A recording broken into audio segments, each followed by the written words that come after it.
Hey everyone, I'm Kate. I'm here at Shine Yoga Center in Cincinnati, and I'm bringing to you today what I'm going to call a mindful movement snack. So I'm going to try to keep it very short and sweet. I'm creating these for the Cincinnati Hikes Facebook group that is also very active outside of Facebook, but that's a place to organize. And so it's going to have relevance to those of you that are getting a lot of your exercise from hiking or walking. As I mentioned, I'll keep it short and as I can. And we're going to work in some things to help bring balance, knowing that walking and hiking is your primary exercise. So we're going to do a little bit of chest shoulder stretches to start us off. Then we're going to do just a little bit of core and upper body strength work. And then primarily my focus today is to give you some good stretches. I'm going to assume that since the weather's so nice, you're probably out there a lot to help relieve any tension that's building up from that type of movement. I do have a yoga strap today that we'll use for some of the leg stretches that we'll do laying down. And anything that's long and thin like this will work: scarf, towel, belt, anything like that. Okay, so we're gonna get right to it. We're gonna lay down on our backs, and you're gonna have your knees bent to start. Reach your arms up to the ceiling. Really extend your triceps to stretch your arm as fully straight as you can. Pay attention to your spinal positioning. Hug your belly in gently, and we want to try to maintain whatever position that it's in right now. You're going to start to take your arms overhead. Now, as soon as your arms go overhead, most people's back will want to arch a little bit at the low back. So you're going to try to keep the low core, your low belly, hugging in and up as you're taking both arms up overhead, over by your ears, and then back to the ceiling. So just a few times. I often will call movements like this kind of like flossing. You are trying to stabilize your shoulder blade and your low belly down as you mobilize your arm bone in your shoulder socket. So just a few more like this, and this will develop a little bit of deep inner core strength and stability and improve our shoulder mobility. It'll help stretch your chest and shoulders a little bit. This will be our last one. Now take your arms straight out to the sides and really reach. Stretch across your chest, down your biceps, down your forearms. And then give yourself a good cross-armed hug. If you can, grab your shoulder blades and you can rock and roll a little bit there. If it feels good, you might lift up and kind of rock and curl in. So this is just opening up your upper mid-back. And then release and stretch wide across your chest. And then rewrap your arms, elbow over elbow. Grab those shoulders if you can. If it feels good, rock. If it feels good, lift up and rock. All right, we're gonna flip over onto our bellies. And we're gonna come into Sphinx Pose. So in Sphinx Pose, you're pointing your feet and toes straight back. Try not to let them flare or rotate out too much. And then come up onto your forearms. There's some low back conditions where you'll feel better if you're more extended. If it feels okay, let yourself be nice and high. And just take a nice deep breath here, lifting up through your chest. Make sure you keep the back of your neck nice and long. And then we're gonna do just a tiny little bit of upper back strength work. So you're gonna now bring your arms where they're bent. Your elbows are straight out from your shoulders. You'll place your forehead on the floor to start. Press down through your legs and then lift your torso and your head up off the floor. And if it feels okay in your body, float your arms too, and you're just gonna hold this. So to build strength, we can either do isometric holds like we're doing now, or you could pulse. So you can just kind of pay attention and see what feels better for you. Generally in yoga, we tend to hold postures a little longer to build that strength and endurance. Good. Cross your arms in front of you. Just let your head rest gently to one side and take a sweet little breath there. Okay, we're gonna now do a full core body strength exercise that is, fairly simple to start. I'm interlacing my fingers. My elbows are tucked in super close, tight to the midline, and then tight to my chest. And then you're gonna lift your body up off the floor. So you're pushing down into your knees and your forearms. So we'll call this elbow knee plank, and this does build strength throughout the whole kinetic chain of your body. Good, and then exhale, lower your hips for a moment.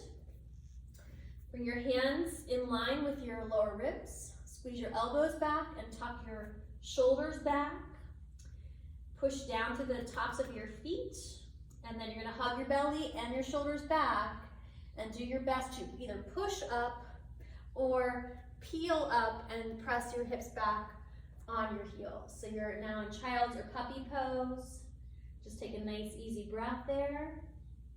You know, always make sure that you don't pick postures that hurt or pinch in any way. So you could be more like this. All right, friends, we're gonna work on really good, super high quality knee push-ups.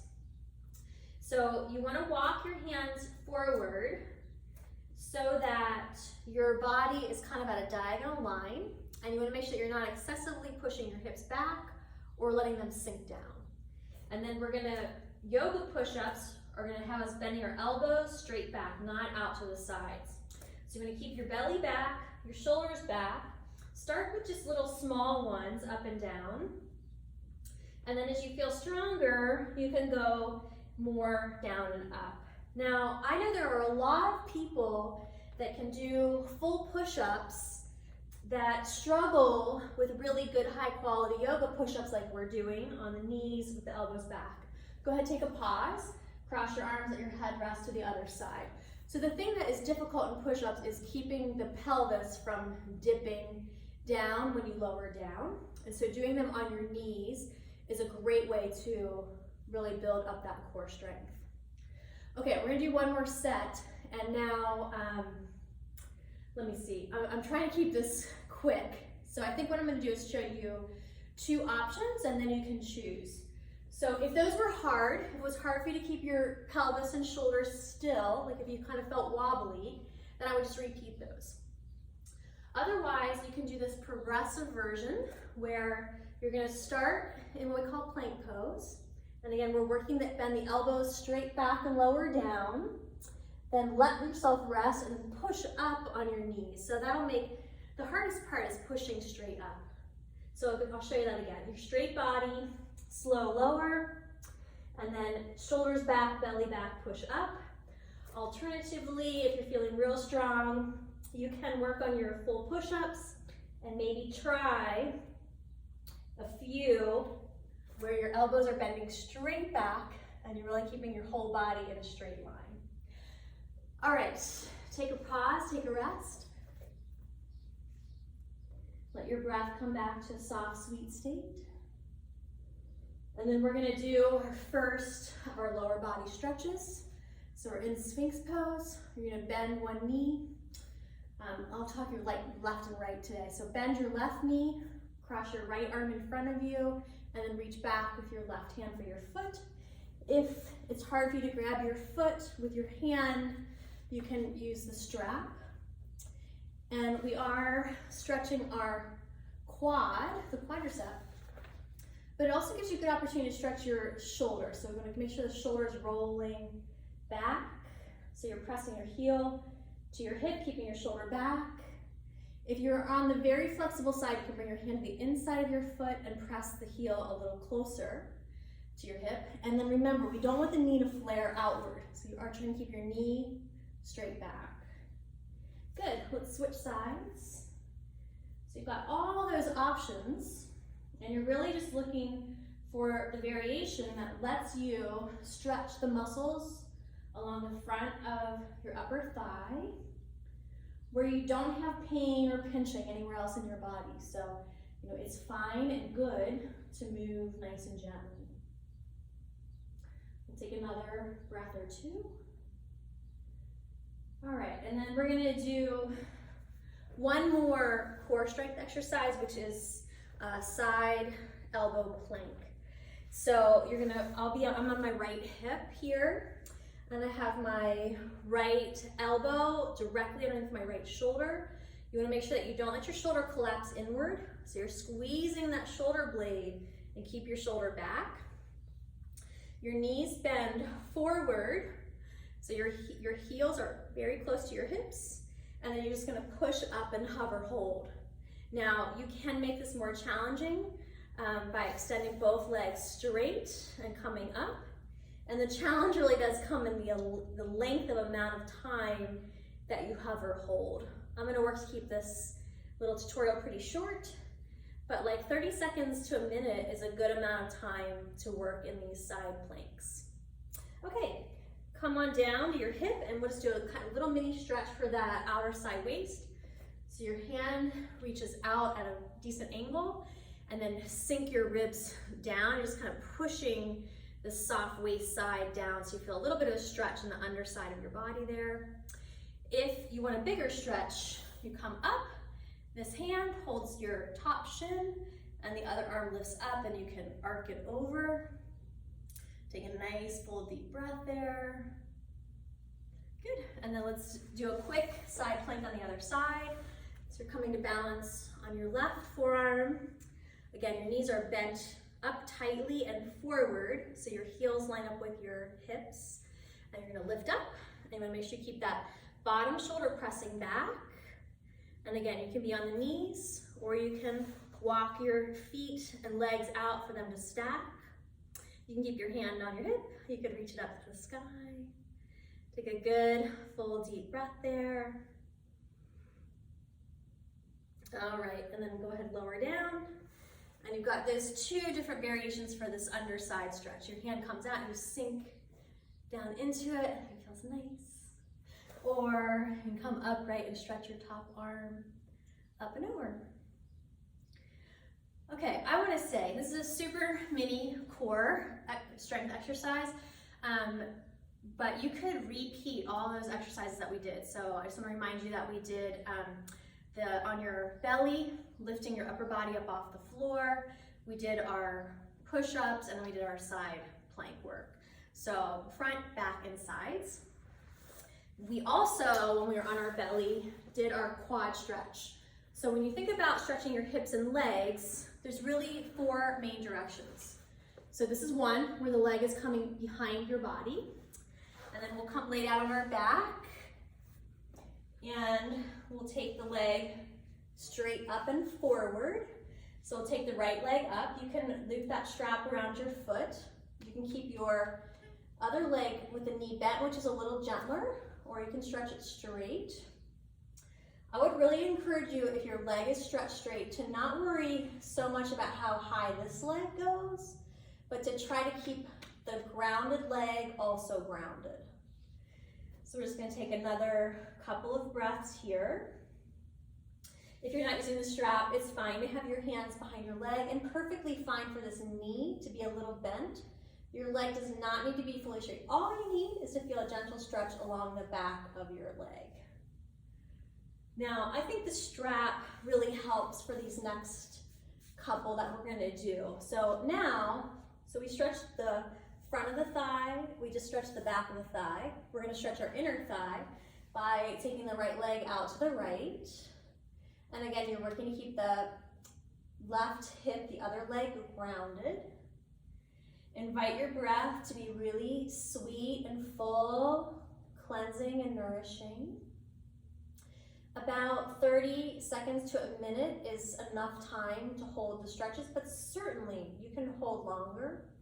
Like up to 5 minutes can be really nice, and in that higher range of the amount of time that you hold the stretch are where you'll get your longer lasting flexibility gains, if that's important. All right, and then we're gonna take the leg up to the middle. Now, this one is a slight bit tricky. You're gonna try to keep this hip down as you start to take your leg across the midline. And then to increase the stretch, you pull your leg up. So it's crossing the midline just a little bit, and then you're lifting it up. And that's gonna work into your outer hip around the IT band area.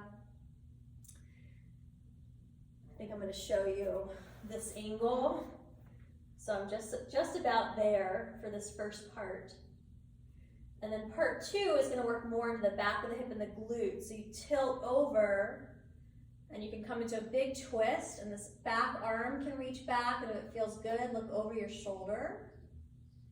Take a couple good full deep rounds of breath here. Good, and then bring your leg back up into the middle, and we'll switch sides. So we've done front of leg, back of leg, inner leg, and outer leg. Same thing other side, taking the left leg up, right leg, again, can be bent or straight. Now, if your hamstring, if you're in this position, probably your psoas is a little tight, and that would be very common in a walker, hiker, runner. So if you try to ground that leg down, that'll actually stretch that muscle that moves from your upper inner thigh diagonally through your body to your lower back. It's the lift your knee muscle. And so by pressing that leg back and down, it'll help release some tension that might be held there. All right, now we're gonna take the leg out to the left. So you're getting that inner thigh stretch. Try to keep your right hip grounding down. Good, full, sweet, deep breaths. Really focusing on that breath to help move and clear energy in your body, your heart, your mind. And then bring the leg up to the middle, cross it over your midline just a tiny bit. And then if you don't feel a stretch, then you pull your leg upward in the direction of your opposite ear. And you should feel that around the outside back of the hip and upper leg. And again, you're trying to not roll onto your outer right hip just yet. So you're trying to keep that left hip grounding down for this one. And then go ahead and sweep your leg as far over to the side as it feels good.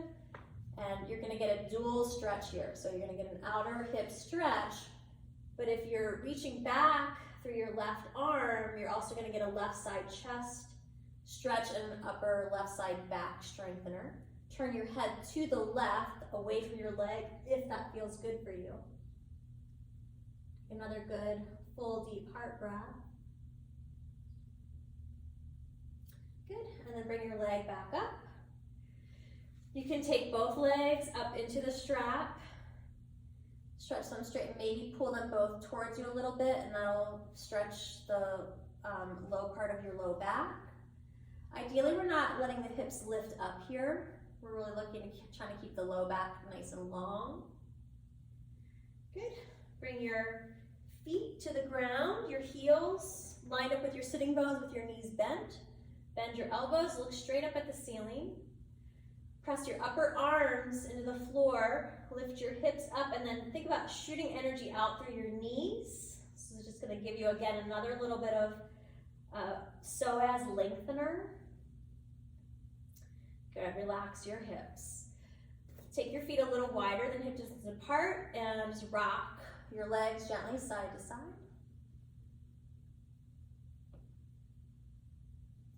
And then two options, we're gonna take about just a 1 minute relaxation now. So you can take your feet wider than your hips and have your knees knock-kneed together. This is called constructive rest. It's really nice for your lower back. Or you can take resting butterfly, which can also be really nice for your lower back and gives you a passive inner thigh stretch. So just pick what feels better, and if you prefer a different position, maybe with just both legs resting straight on the ground, that's also fine. We're gonna close our eyes here, and we're letting the body come into stillness. And in coming into stillness, it gives the nervous system an opportunity to settle more fully, to calm down, to help us relieve any element of stress and tension, and to move into the rest, digest, and heal mode that comes in when we allow ourselves to experience deep rest. As you continue to rest back for another moment or two, bring your awareness to your breath. You might pay attention to where you feel a concentration of expansion when you breathe in. And if it feels like it's significantly in your chest, see if you can shift it so that when you breathe in, you feel your belly stretch a little bit. And then when you breathe out, that you let your belly and your heart and your mind and your body all relax.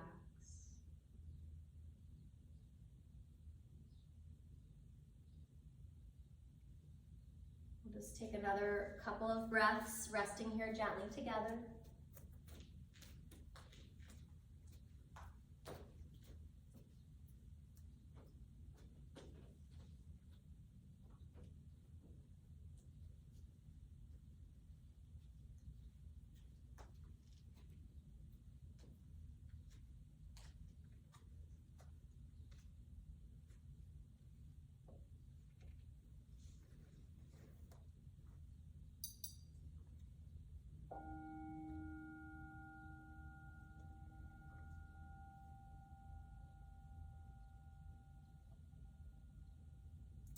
In yoga classes, it's suggested to really take advantage of that last resting relaxation pose. Like, 10 minutes, 10 to 15 minutes is ideal. So feel free to just rest a little longer there if you like today. I'm gonna finish the video here. It is Mother's Day weekend where I am. And so for all the mamas and all the people that do any type of mothering, I just want to wish you a happy Mother's Day. All right, take good care, everybody. Hope you get some nice weather and get to enjoy the outdoors. Now the awkward part, no remote. Bye, everybody.